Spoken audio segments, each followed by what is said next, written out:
Welcome, everyone. It is Wednesday, and I'm in front of the camera today. It's our very special Direct Line episode, reflecting on the life and times of one of the great statesmen of my time, Dr. Henry Kissinger. We're joined by two great diplomats and foreign policy experts. We have Bonnie Glick, former Deputy Director of USAID, and Governor, Attorney General, Ambassador James Gilmore. Welcome. Thank you. Thank you. So Henry Kissinger is obviously, I think, fair to say, probably one of, if not the most consequential Secretary of State that we've had. He was involved in American foreign policy in a very challenging time when Richard Nixon became president and he became National Security Advisor. We were in the middle of the Vietnam War. We were in the middle of the Cold War with the then Soviet Union. Both of you, what are your thoughts about his passing? I guess I'll start with you, Bonnie, and then go to Ambassador Gilmore.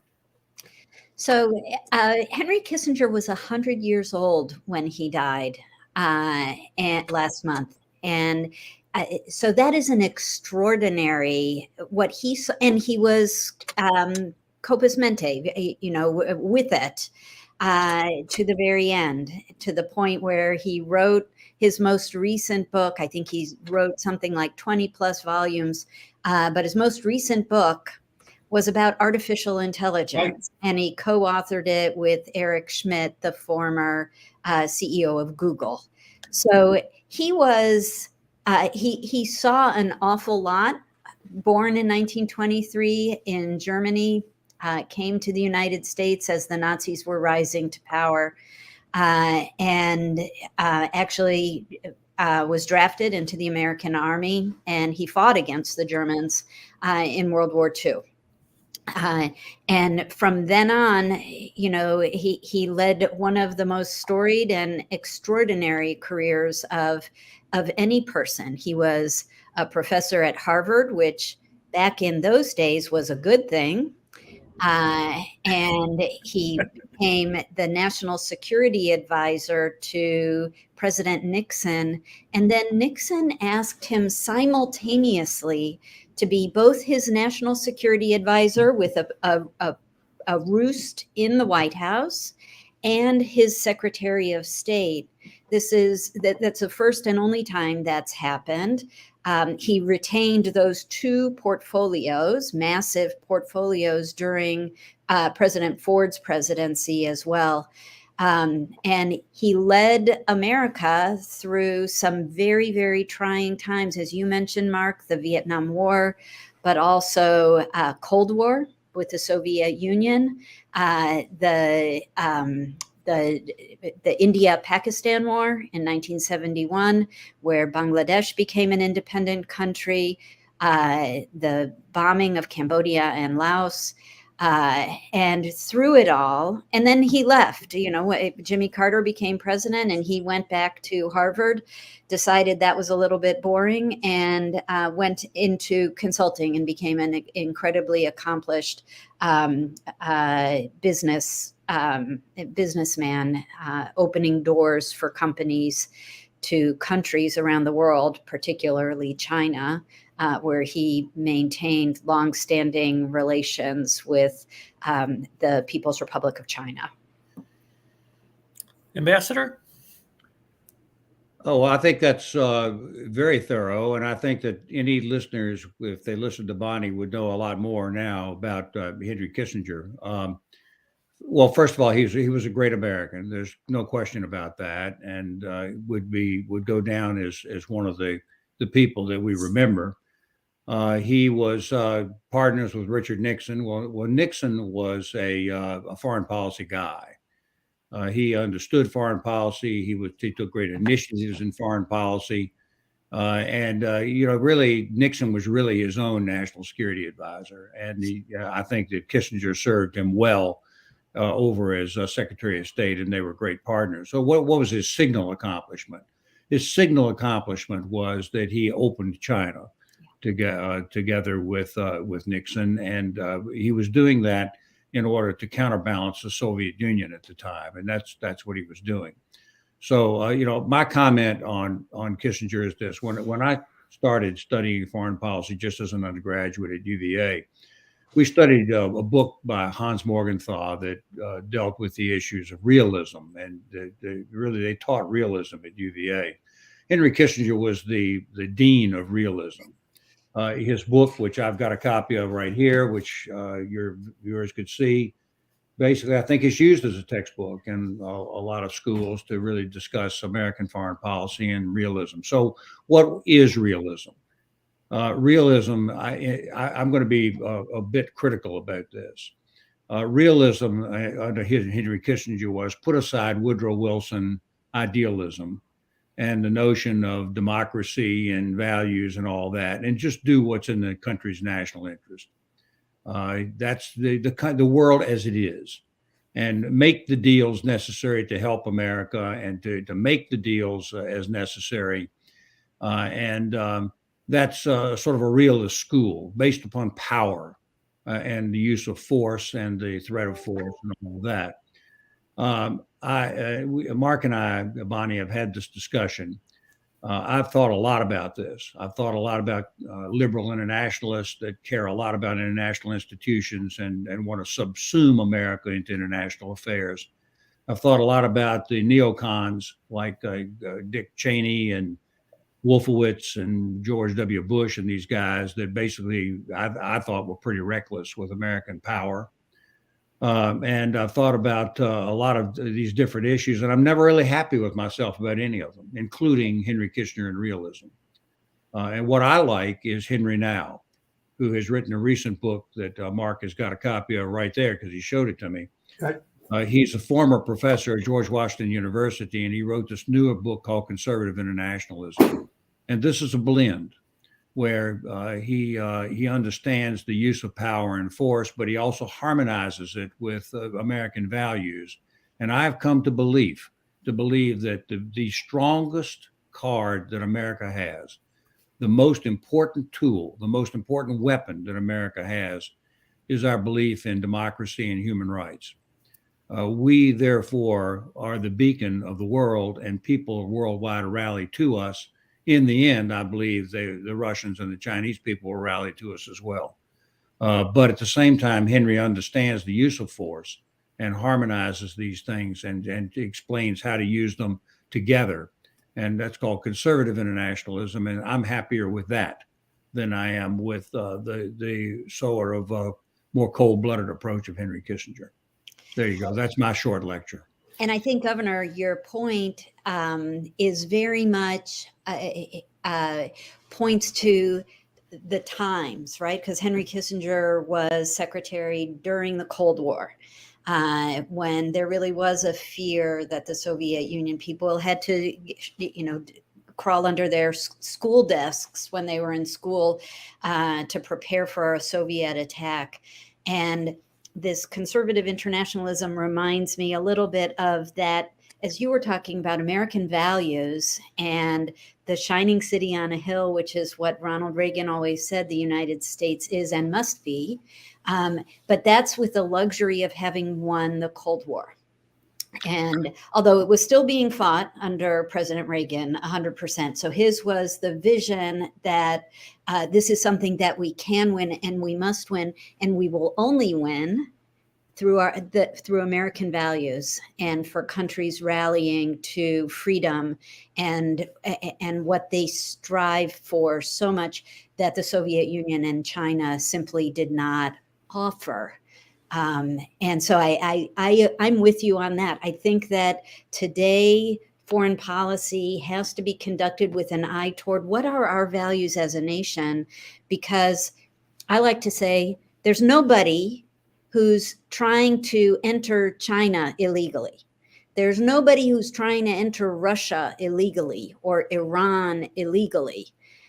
People still come to America because we provide a system of laws, a rule of law, values, opportunity, and hope, which none of these other closed societies do. So I'm with you on that. I think that that's a great vision. And we can be cynical about this sort of realist doctrine, but look, I do want to give Kissinger his due. As you point out so wisely, he existed and he practiced foreign policy at a different time. And that was a time when we had to do something to counterbalance the Soviet Union.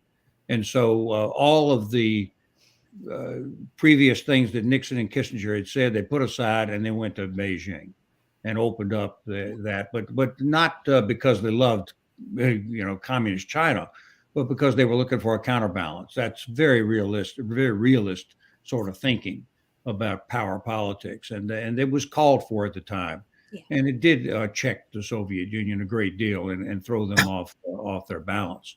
So I think I agree that Kissinger, but at the same time, to come back to the main point, I sort of grew into a man watching Ronald Reagan, who I consider one of the 6 best presidents in the history of America. He won the Cold War without firing a shot, and he did it with the strength of American values and the fact that people wanted to rally to us.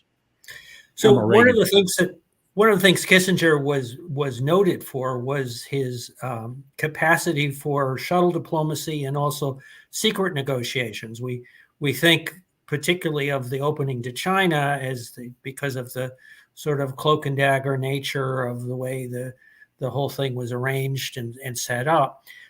Part of what Kissinger was able to do was sort of circumvent the foreign policy, was very intentional, circumvent the foreign policy bureaucracy to be able to get his initiatives forward.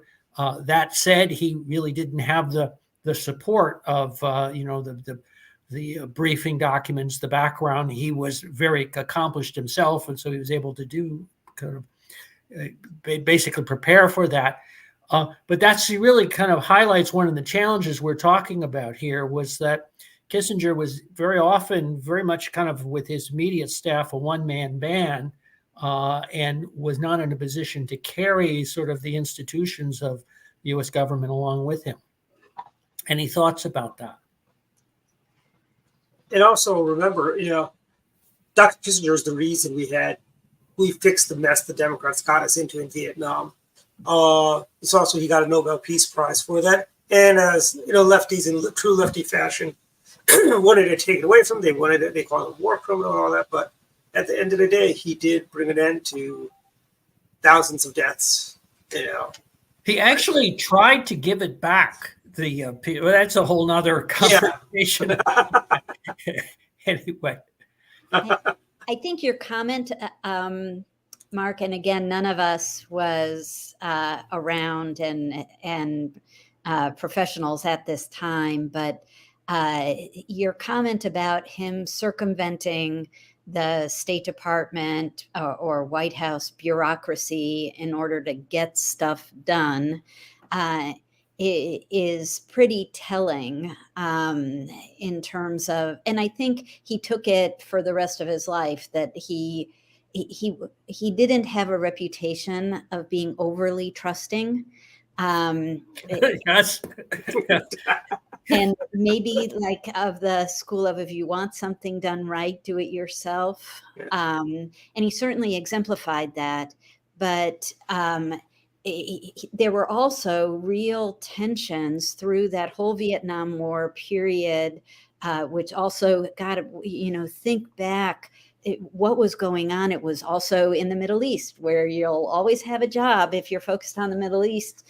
The Yom Kippur War and the resupply that the Israelis needed of their weapons.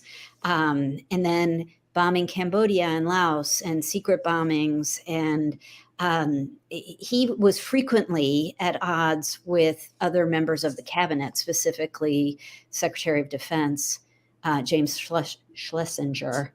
And so, it's hard to run foreign policy from your office and your office alone. For somebody who is sort of notorious for having done that, he accomplished an extraordinary amount. And I think in today's media-driven world, I think he'd have a hard time doing the same thing right now. And I think he probably would be drawn out in front of Congress every other day to answer questions and stuff like that. Back in those, it was. The one difference, though, is, in the Trump administration, the secret shuttle diplomacy was the Abraham Accords. Yep. Mm-hmm. And so it is possible to work around the permanent bureaucracy in order to get stuff done. But it does take a real directed mission. Ambassador? Well, I think the discussion is causing me to think about the experience I had in Vienna and the appointment that I had and the interaction with the State Department.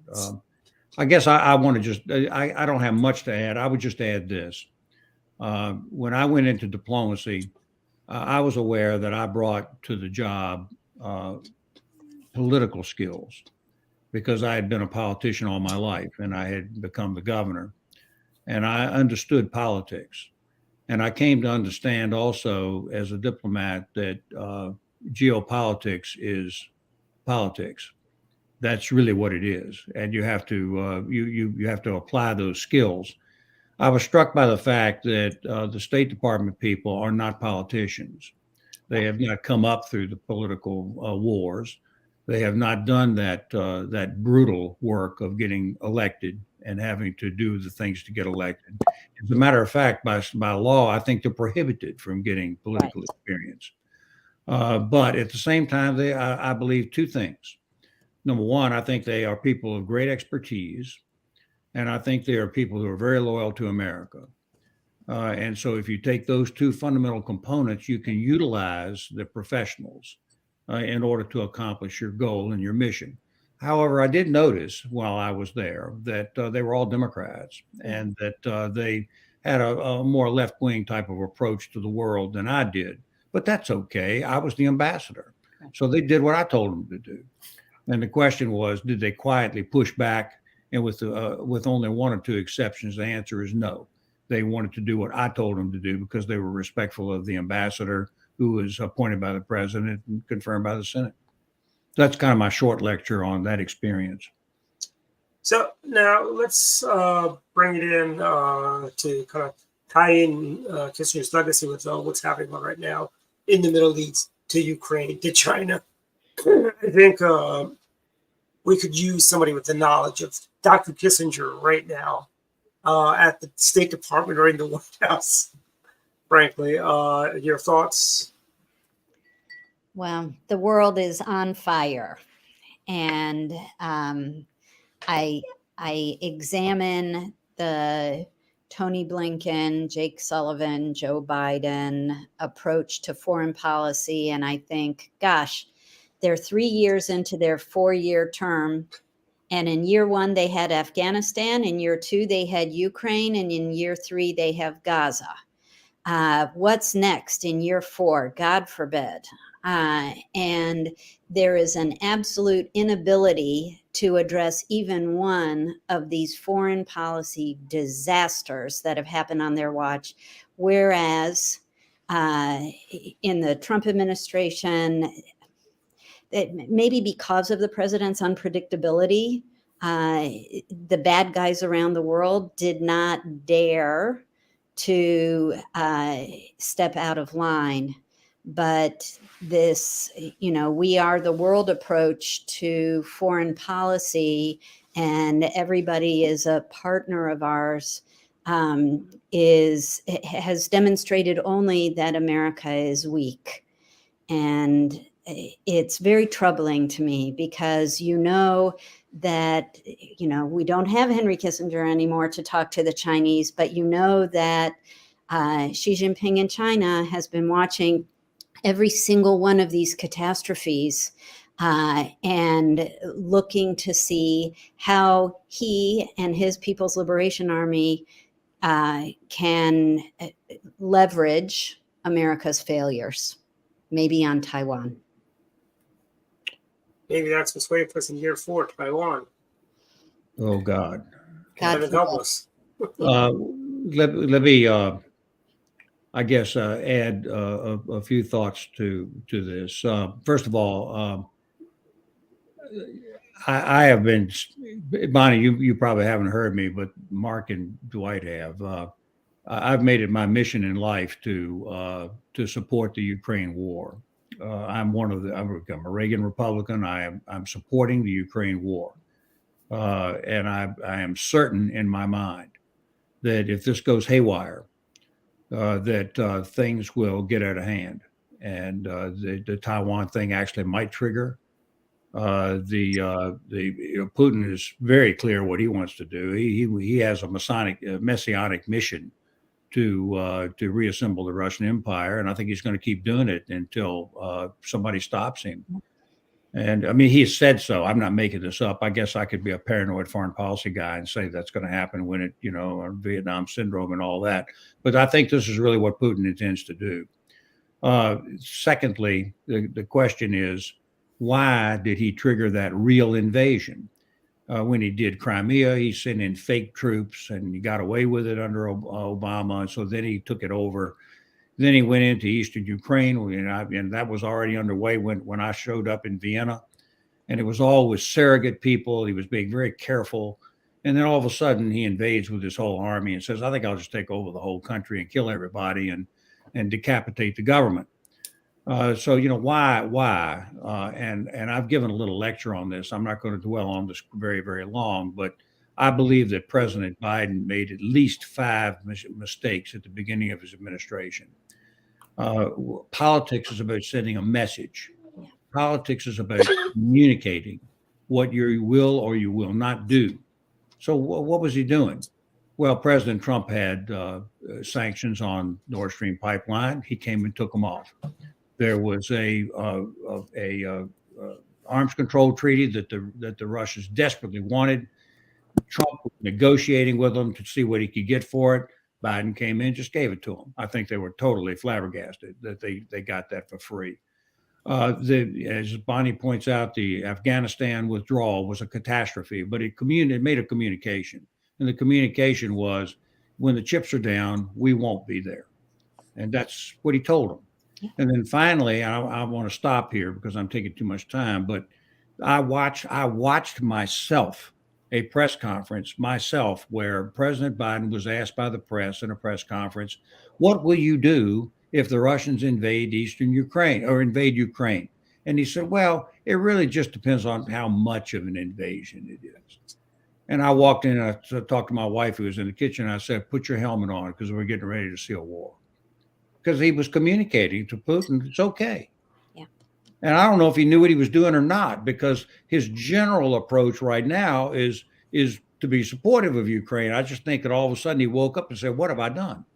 But he hasn't done enough, and he hasn't been bold enough, and he hasn't been strong enough.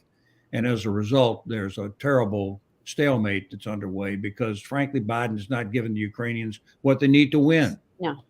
And that's where we are. That's my little lecture. And also, if Ukraine goes down, the next country to go down is probably going to be Poland, which would trigger NATO, Yeah. I mean, he'll nip away at countries like Moldova and Georgia. But yeah, with very good reason, Poland and the Baltics are extremely nervous. And the guy is nuts. And Yes. And we've done nothing in this administration to demonstrate that real commitment We use a lot of fancy rhetoric, but that doesn't stop a bullet. Well, and that was, bring it back to Kissinger, one of the arch principles that he applied was the idea that America should be seen as somebody that is a country that is reliable as a partner. Right. That was a absolute precondition to maintain the alliance relationships that we had, and that we undoubtedly stayed in Vietnam longer than we would otherwise have had, precisely because of his fear that if we moved too quickly there, and we were, as we've already referred to, pulling out fairly rapidly, but trying to keep Vietnam going forward, that would be undermine the credibility of America as an ally. That was that important to him. And we're obviously seeing challenges to that perception now with the response that we've seen on a number of fronts, Afghanistan, Ukraine, as you've already described. Yeah, again, the world was also much more neatly packaged back then, and there were spheres of influence, and you knew where you could go and you knew where you couldn't. You were in the American or the Soviet sphere. And Kissinger actually complicated that tremendously when he opened up China. Right. Because China became that jewel in the crown, and it was almost on some level also a counterweight to India, which right now is the jewel in the crown as a counterweight to China. So it's the world has transformed over time, but it was blacker and whiter back then. I'd like to get everybody's thoughts about China. I'm not a China hand. I'm a Europe hand, but I've been watching the Chinas, and I've been reading a lot about it because that ties into the European thing. If the European thing goes haywire, I think you increase the risk on Taiwan. There are very good reasons why the Chinese would like to take Taiwan. And, one of those is that it opens up the Pacific to them in a way that they today really don't have. And the other thing is that Taiwan is an example that shows that Chinese people, they can be normal people. They can have a democracy. Chinese can't stand that. The Communist Party can't stand that. So the good reason to do it. But I myself am skeptical. I think that when you think about how hard it was to cross the English Channel to Normandy, you just imagine trying to put 1 million Chinese on the shores of Taiwan over 110 miles of ocean, in the face of the United States Navy and the Philippine Navy and the Japanese Navy and the Australian Navy. I just think they're not able to do it. And I believe that they, like the Russians, are just taking what we'll give them. I think they're thinking that if they push hard enough, we'll just give up and they can take Taiwan for nothing. That's their goal. Yeah. And I think that the rallying to Ukraine has been an example to the Chinese that maybe it ain't as easy as they think it is. And that's why I was, Bonnie, I'd like your reaction to this, but I myself was totally astonished the other day when President Xi came to San Francisco to meet President Biden. I was amazed at that because that was a tremendous loss of face for the Chinese. They would want Biden to go to Beijing, which he probably would do. But instead, they came to the United States mainland, never mind the little organization. They came to the United States mainland and had a meeting with the President of the United States on his turf. I'm pretty surprised by that. I just think that's a sign that the Chinese have decided that maybe they are getting a little ahead of themselves. It may be. I don't know that it was a loss of face to have Xi Jinping come to San Francisco. He didn't come to the White House. He didn't have a state visit. But also, over the course of the summer, Biden sent cabinet official after cabinet official after cabinet official to China to beg and plead the case for the United States. I think Xi Jinping came to San Francisco as more of an equal to the American president than any other Chinese leader and any other American president. And it's probably true. I think whoever our next president is will not have that same sort of sycophantic relationship with Xi Jinping, and will hopefully, whoever it is, have a more forthright America is the superpower in the world.